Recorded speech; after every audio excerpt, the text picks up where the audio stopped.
Assalamualaikum warahmatullahi wabarakatuh. Alhamdulillahi rabbil alamin wa bihi nasta'inu ala umurid dunya waddin. Wassalatu wassalamu ala asyrafil anbiya'i wal mursalin sayyidina Muhammadin wa ala alihi wa sahbihi ajma'in, amma ba'du. Rabbi shrahli sadri wa yassirli amri wa hlul 'uqdatam min lisani yafqahu qawli. Ya Fattahu ya Alim, ya Fattahu ya Alim, ya Fattahu ya Alim. Alhamdulillah, pada kesempatan kali ini kita masih diberi kesehatan dan juga umur yang panjang sehingga kita bisa berkumpul kembali di grup ini untuk melanjutkan kajian rutin kita, yakni kajian kitab Al-Ibanah wal Ifadhah. Untuk materi yang akan dipelajari pada pertemuan kali ini adalah tentang ciri suci dari haid. Kalau di kitabnya halaman 37. Bismillahirrahmanirrahim. Qala al-mu'allifu hafizahullah wa nafa'ana bi ulumihi fi daraini amin ya Allah ya rabbal alamin. Tsalitsan alamatut tuhri minal haidi. Bagian ketiga, ciri suci dari haid. Alamatun qita'il haidi wal husuli fit tuhri ayan qati'a khurujud dami wasufrati wal qudrati wasawaun kharajat rutubatun baydau am lam takhruj. Wa qad sahha an Aisyah radhiyallahu anha ma dzakarahul Bukhari fi sahihihi anha annaha qalat lin nisa'i la ta'jalna hatta tarayna qassatal bayda'a. Wa ma'nal hadithi anna kunna la tathurna hatta tarayna qutnata kaljisi fil bayadi laisa alaiha syai'un min atharid dam. Bagian ketiga, ciri suci dari haid. Nah, kalau wanita sedang mengalami haid, tentunya kapan sih wanita itu dihukumi sudah suci dari haid? Nah, apakah cukup dengan melihat celana dalam, melihat pembalutnya? Nah, di sini dijelaskan bahwa ciri suci dari haid itu adalah ciri suci dari haid atau ciri berhentinya darah haid itu adalah ketika darah itu berhenti, baik itu warnanya hitam, merah, kemudian coklat, bahkan warna kuning dan keruh pun juga tidak ada. Nah, bagaimana diketahuinya? Yakni dengan memasukkan kapas ke farji bagian dalam. Nah, farji bagian dalam adalah farji yang tidak terlihat ketika sedang jongkok. Nah, ketika dimasukkan kapas atau sejenisnya, bisa tisu putih, bisa kain putih atau yang lainnya, asal yang warnanya putih agar nanti bisa kelihatan warna cairan yang ada di kapas itu dengan jelas. Nah, ketika dimasukkan kapas ke farji bagian dalam dan kita keluarkan, dilihat. Maka ketika dilihat ternyata yang ada hanyalah cairan berwarna putih atau tidak ada cairan sama sekali.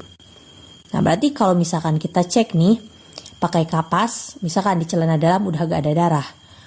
Jangan langsung dihukumi suci dulu baru lihat celana dalam, tapi harus dipastikan dengan mengecek langsung ke farji bagian dalam.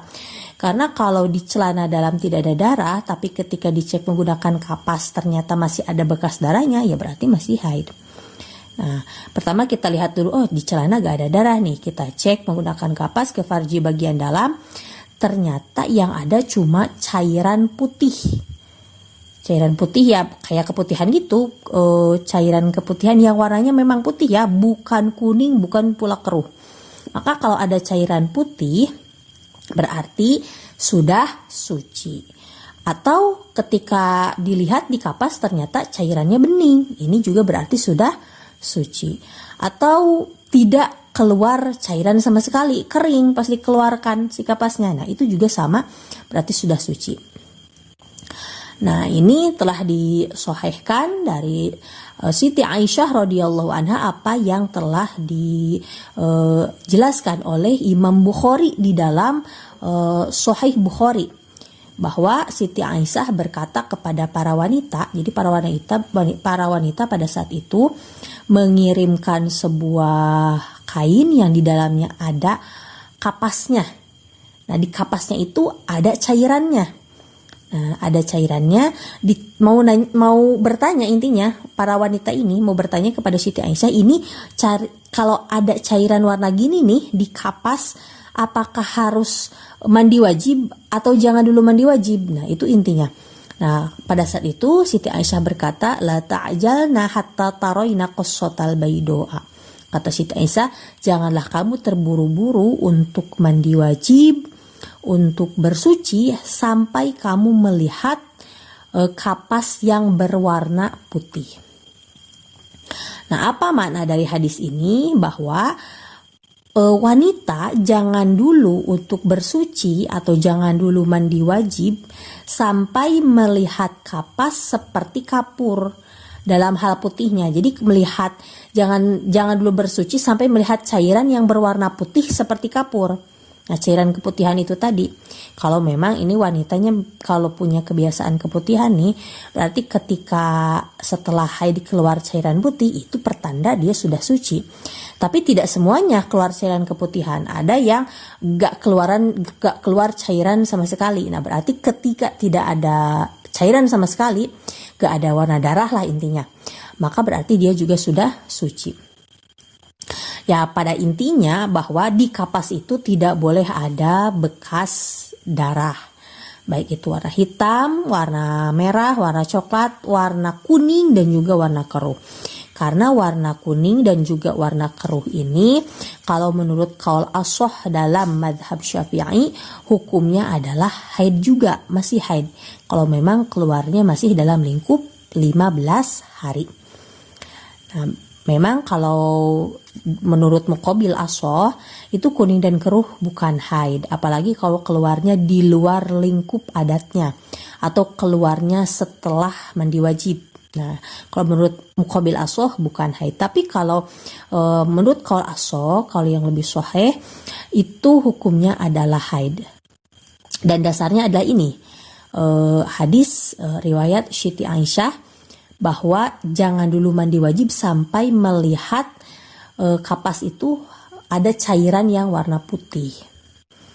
Jadi kalau misalkan hari ke-7 dia keluar darah misalkan coklat nih, udah 7 hari haid, hari ke-7 masih coklat, jangan dulu mandi wajib. Hari ke-8 dicek, warnanya kuning, itu juga jangan dulu mandi wajib.